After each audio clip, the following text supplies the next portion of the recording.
What is up, guys? Team Dogmatika here with another deck profile, and today we're going to be taking a look at my Zoodiac Dogmatika deck.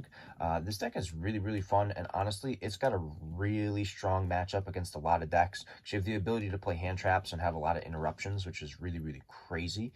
And overall, the deck is super enjoyable. It's pretty easy to play.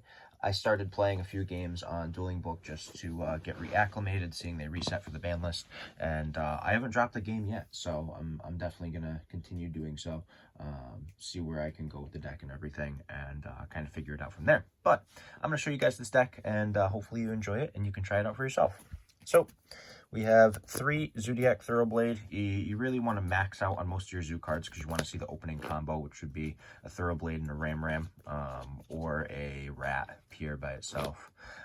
So we play 3 Thoroughblade and 3 Whiptail. Whiptail is really good, being able to banish cards on your opponent's field, and the ability to just equip itself to your Zoodiac monster is also crazy. This is like honestly just the best card in the deck. I love playing that card. 3 Ram, being able to use this for your opening combo to basically make a Mega Fleet Dragon for free. Or I'm sorry, not yet. I'm sorry, I just messed it up. Not a Mega Fleet, a Mega Clops. It's one of those days where I'm gonna stumble over my words a little bit. But we have a free Mega Clops with the Ram and the Thoroughblade, so being able to do that is definitely ideal.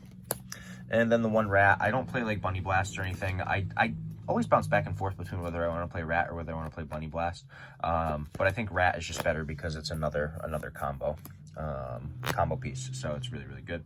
Then the Dogmatika engine, we have 3 Ecclesia and 2 Flordelis.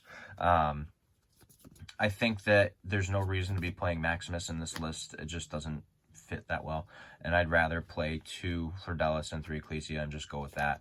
And so far I'm really enjoying it. It works extremely well. If you wanted to, if you didn't want to play as much of the Dogmatic monsters, you could technically cut a Flordelis and an Ecclesia and possibly like stick another 2 hand traps in or something like that. But honestly, I think that playing the 3 and 2 ratio is awesome. I really enjoy that.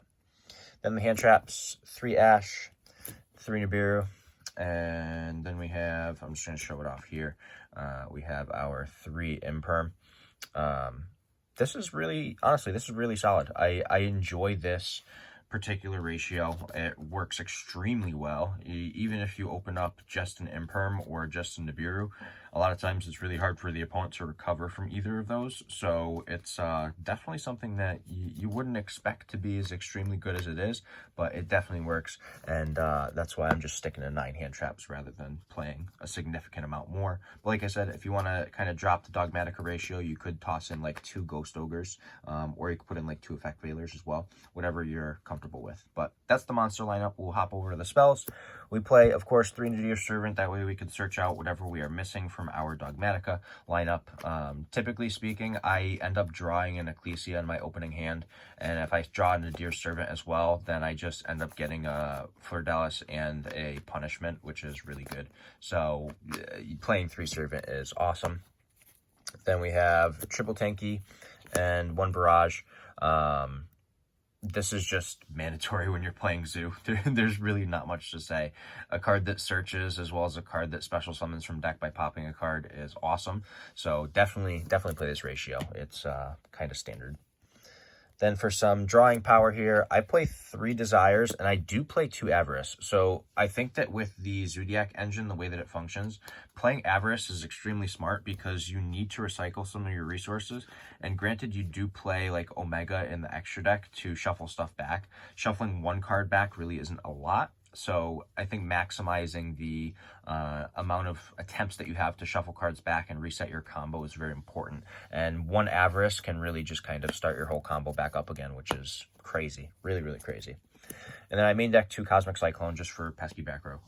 That doesn't need much explanation there. That's kind of straightforward. It's just back row removal. And then the trap cards, other than the Imperms, I just play 2 Punishment. This card's absolutely busted, so playing this card is fully worth it. And being able to use Entis to just basically get rid of 2 cards, 1 through the trap and 1 through the Entis, is crazy. Absolutely crazy. But we'll hop on over to the extra deck now. For the Zoodiac lineup, we have 1 Hammer Kong, 2 Borbo, 2 Tiger Mortar, 3 Chaka 9, and I'm just going to slide this over a little bit, and the 1 Dryden. I think that this particular lineup is really important to play. The Dryden, you just obviously can only play one of it, so that's kind of self-explanatory. We're not going to get into that. The triple Chaka 9 is really important because summoning your Zoodiac monsters back really progresses you through the game, and it helps you create bigger boards that are a lot more powerful. And that by itself is basically the goal of the deck, is to kind of stun your opponent and then just build a board that they can't withstand the attacks that you're going to be putting towards them. Then I have 2 Tiger Mortar, and the reason behind the 2 Tiger Mortar, I'm just going to explain like each of the Zoodiac ratios here. Tiger Mortar is really good for your combos. It's not fully necessary in every combo, but it's still really, really good reattaching a Zoodiac card to another Zoodiac card. 2 Borbo. This is just like, I'll just explain the Hammer Kong and the Borbos together. The Borbo, other than the functionality of basically being a card to step up in your link plays, is basically just to attack directly if you're going into time or something. Other than that, the Hammer Kong has the ability of your Zoodiac cards being non-targetable other than him. But other than that, that's just the explanation behind all of that. Going into the extra deck, though, I do play 2 Megaclops. I'm contemplating cutting one of them and playing another card, but I'm not sure yet. I'm honestly not sure. I like playing 2 Megaclops. Granted, I could shuffle one back off of Omega. I just like playing 2 because there are going to be times where I can summon, you know, a second Megaclops with ease. So playing 2 of it is okay. If you want to cut one and play a different card, by all means do so.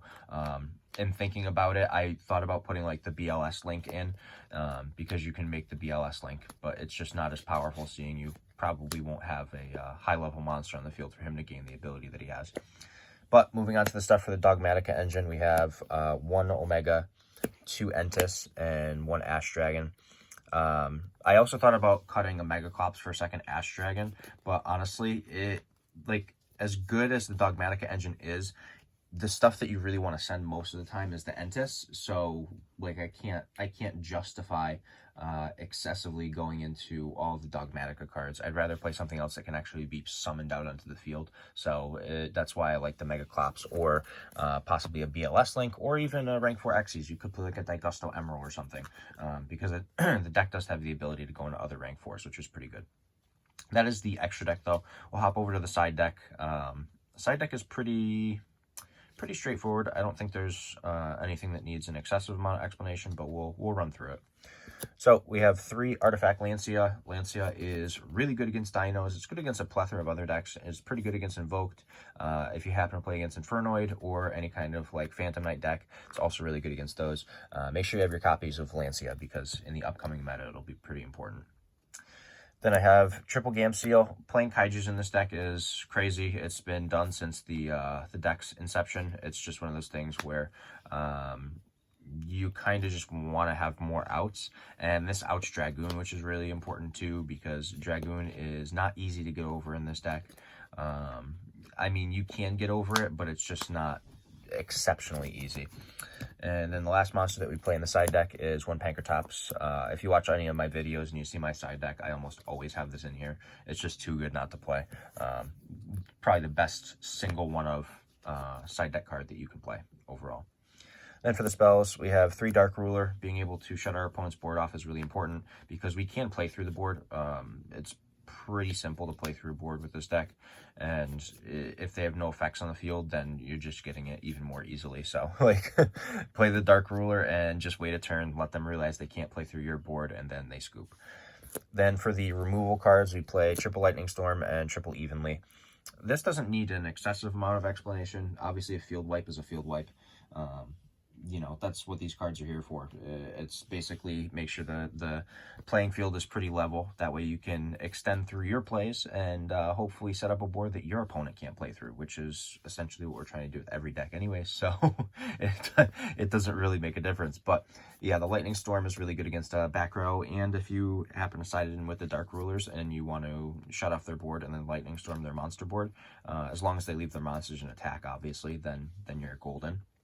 And then the evenly is just more back row type decks, but you can, you know, depending on your matchup, you could side them in against some monster heavy deck with like your dark rulers if you wanted to, but it's kind of all preference there. But that is the entire side deck, and that wraps up our deck profile for today. It's very, very fun playing Zoodiac Dogmatika, really strong deck, surprisingly, but I hope all of you enjoyed the video. If you did, give it a thumbs up. Don't forget to let me know what you think in the comment section down below. And before I sign off, I want to give you guys a big thank you. You guys have gotten me up, I think, just about 70 subscribers in the last like 3 days since I posted my my Burning Abyss list, which, by the way, has just shy of 8,000 views on it. So thank you for that as well, because I was not expecting that, but that's why I try and post, you know, a deck profile the day of the ban list, because if I post one of those, typically people will see it and realize that if a deck comes back that's decent, that they can actually play it. So thank you again, you guys, for all the support. I appreciate it so much. And for right now, this is Team Yugi Feels signing out.